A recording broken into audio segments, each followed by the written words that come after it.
What's up, guys? Welcome back to the channel, and today is part 4, I think, of the 400EX rebuild. And this was something I really, again, wasn't sure if I was going to record a video on, but from what I've seen online and some of the other YouTube videos, there's not too many options out there as far as trying to explain to you what the hell's going on. But as of today, I should say today, it's currently dark outside. Don't mind the broken window. I think I did it with the weed whacker. But I am, tonight I started doing a little bit of wheel bearing replacement on the hubs. And it's a little harder than what I thought it was going to be. And that being said, I went ahead and already did one and completed it. This one has completely fresh bearings, dust seals, everything's cleaned up, greased and ready to go to put back on. And my plan behind that was I figured, well, if I go ahead and do it once and record it and it turns out all right, then I'll break the camera out and go ahead and record what I'm working on. So I guess we'll just make this part 4 of the series. I'm just going to go ahead and do one instead of doing both and on recording. But I guess I'll set the camera up here and we'll go ahead and get started. Alright, I got the camera all propped up here so you can kind of see what I'm seeing. But for starters, I would recommend taking the brake discs off, because there ain't no sense in bending them up trying to beat the bearings out. And you can see that I already bent this one up. If you watched the teardown video, I had a hub stuck, and it didn't turn out too good, so that I was a little upset about that. I'm trying to keep all the OEM parts that I can. I mean, I'm replacing these, but the fact that I have all the OEM stuff in a tub somewhere setting is nice. But for starters, taking these things apart, there's little collars in here. There's a small one on this side, and there's another small one on this side. And then, from a screwdriver here, there's 2 dust seals. Pop them out, and pop them out. Simple. That's the easy part. The hard part is, and I will show you once I get them out, there's a bearing, a small bearing on this side that presses down, and it only goes so far because the hub has a ring underneath this bearing that only lets it go down so far, and vice versa with this one. It's a bigger bearing on the back side of the hub, and it has the same thing. There's a ring that only goes down so far, but in between these 2 bearings there's a tapered collar that goes from the center diameter of this bearing to the center diameter of this bearing. And in order to get one of the bearings loose, you almost have to take some kind of flathead screwdriver. Let me tap the camera here so you can see. But you can shift this collar inside there, just like I did. No, it's hard to see. You can kind of see it there in the camera.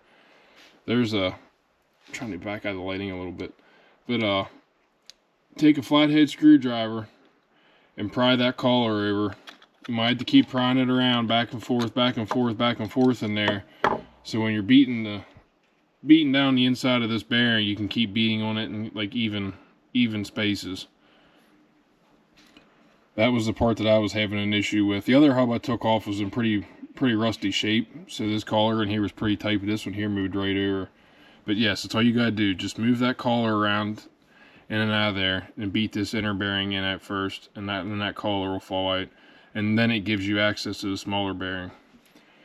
But I don't know if I'm going to record it or not, because more or less all you do, just get some kind of dowel down in there, and like I said, just beat on the smaller race of the bearing and it should come out. You may have to use some heat, I'm not sure, but just keep pounding it around in a circular motion until this bearing comes out.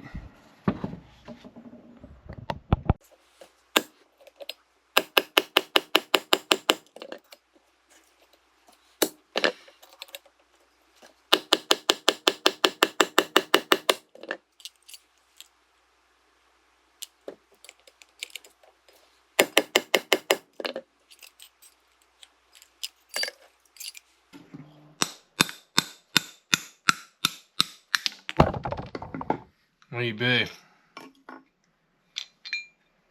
Then take a 3/4 socket that should slide right down in there pretty decent, and try and beat that bearing out again.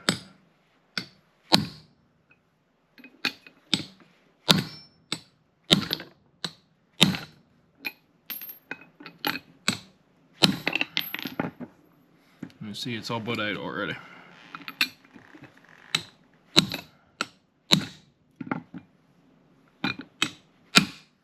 There you go. Simple as that. Shouldn't say simple as that, because the other one I had way more of an issue with. But there's both bearings and there's tapered collar. Now that we got everything apart here, I told you I'd get back and show you what's going on inside this hub itself. But here's the inner ring I was saying that the larger bearing sits down in. So you can only pound it down in so far until it stops here. And same with the smaller ring, there's another lip down in there.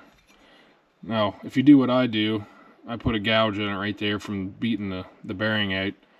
I actually had to pound this down in and then file that back down off to make it smooth. Not that it really matters, because if you can see, this ring, this spacer that sits in here, doesn't actually ride in this area. It's just kind of freely hangs in there. So if you do too much damage in there, or just do a little bit, I mean, it ain't gonna hurt nothing.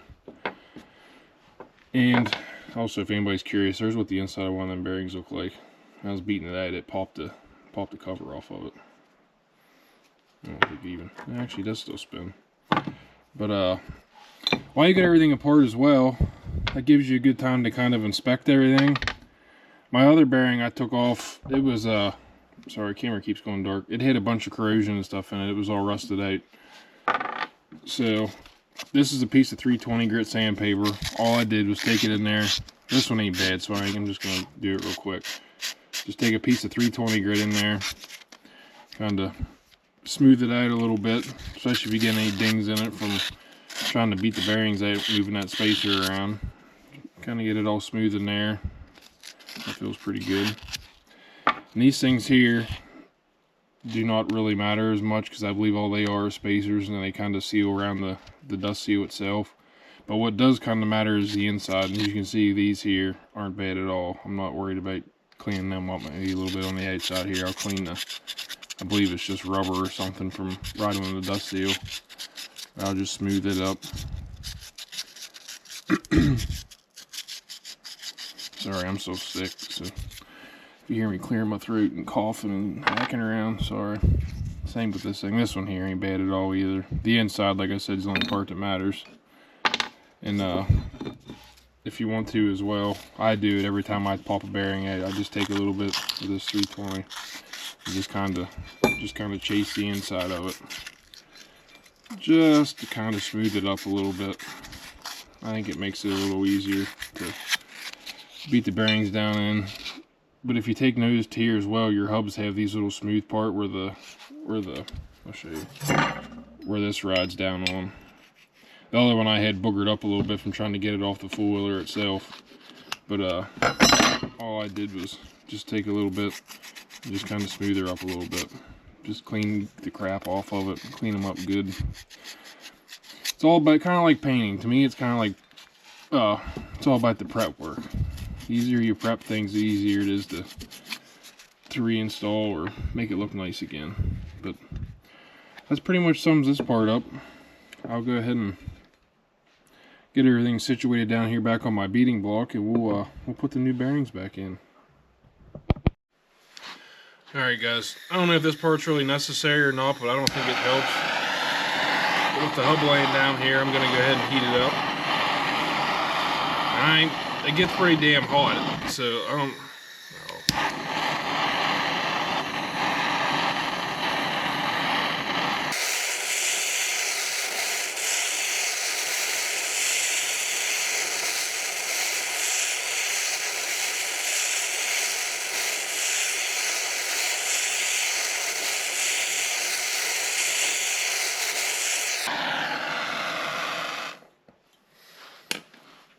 Alright, now that we got some heat to it, I had my all balls front wheel bearing kit in the freezer for a couple hours. Try and do this quick here so it keeps the temperature to it. But here's our larger bearing.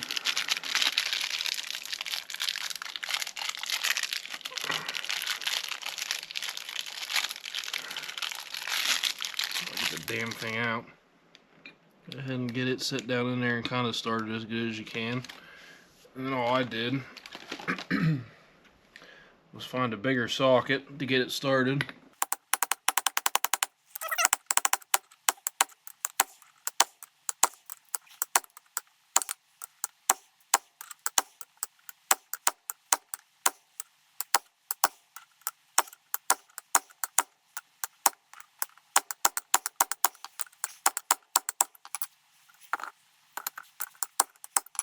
Alright, I believe the bearing's down in the whole way now. Go ahead and flip her over. Sorry, I done beat it clean out of frame. Make sure that your collar is facing the correct direction. Bigger opening goes towards the bigger bearing. Just drop it in there. And then you can pound your smaller bearing in. After I drop it on the ground.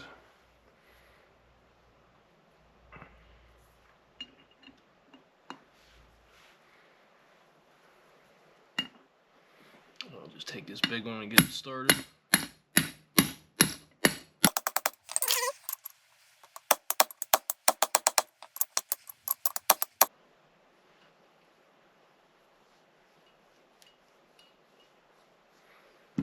Alright, all the bearings are in. Got everything put back up here. Just a quick little note, if you guys pound the bearings in and kind of run your finger in there and notice it's not moving the greatest, or if it's kind of getting stuck, more than likely it's that collar in there. It's not sitting centered back up in between the bearings. Whenever you pop it back on the four-wheeler, it'll realign the collar in there and these two bearings. Everything should spin freely. But now that we've got it sitting here, I just take a little shot of grease. I just put it on this old container here. Just kind of smear it around. I just rub it on the inside of the bearing, the inside of this lip. Take your smaller dust seal, a little more grease.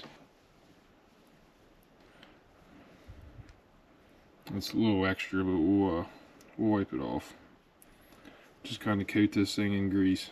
It makes it easier to assemble, but also with everything moving in here, it just makes, I mean, to me it makes sense to have everything in there moving a little freely, but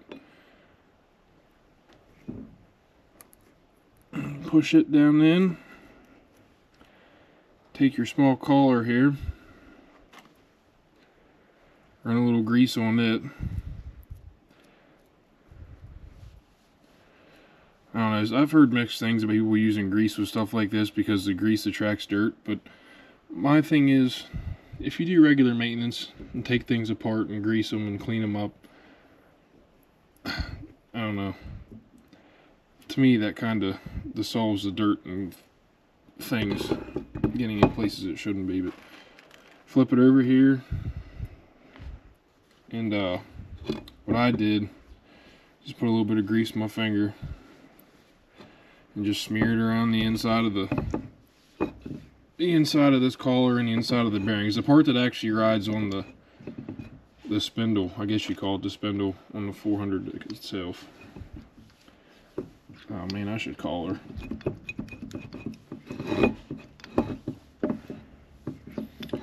That all smeared around in there. Let's get a coating on everything.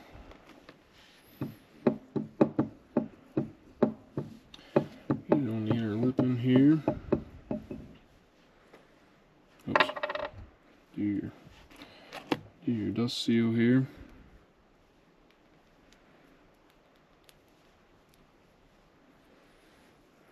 I coat everything and then just go back and wipe it off. This is a little excess, but whatever.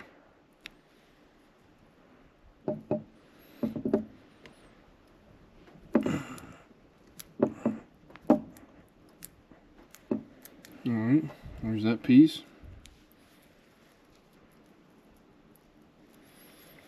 Put a little coating on that. Press it down in there. And that's it, guys. As far as the bearings and the seals and these little collars go, that should be about it. Well, I was going to go ahead and end the video there, but I figured what the hell, while I got them setting up here, I'll go ahead and install my new Tusk Typhoon brake rotors.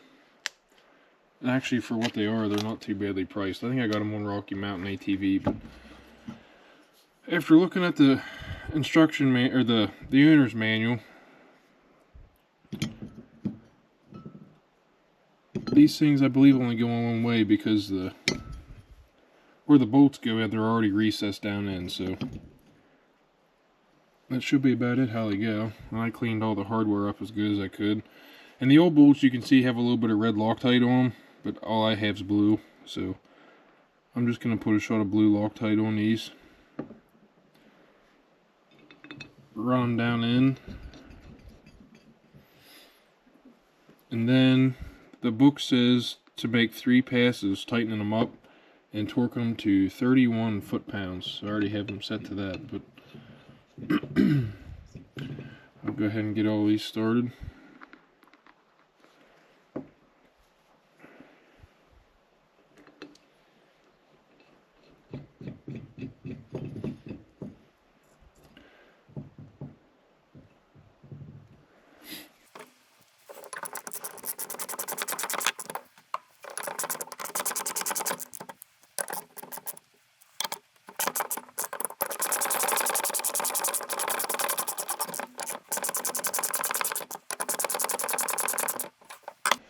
Even like you do with regular like vehicle rotors, I'm going to take a shot of brake clean and just wipe all these off, because I don't know if you can see it or not in the camera, but these things have crap all over from being the packaging. But well guys, that pretty much concludes this video. I've got everything put back together here.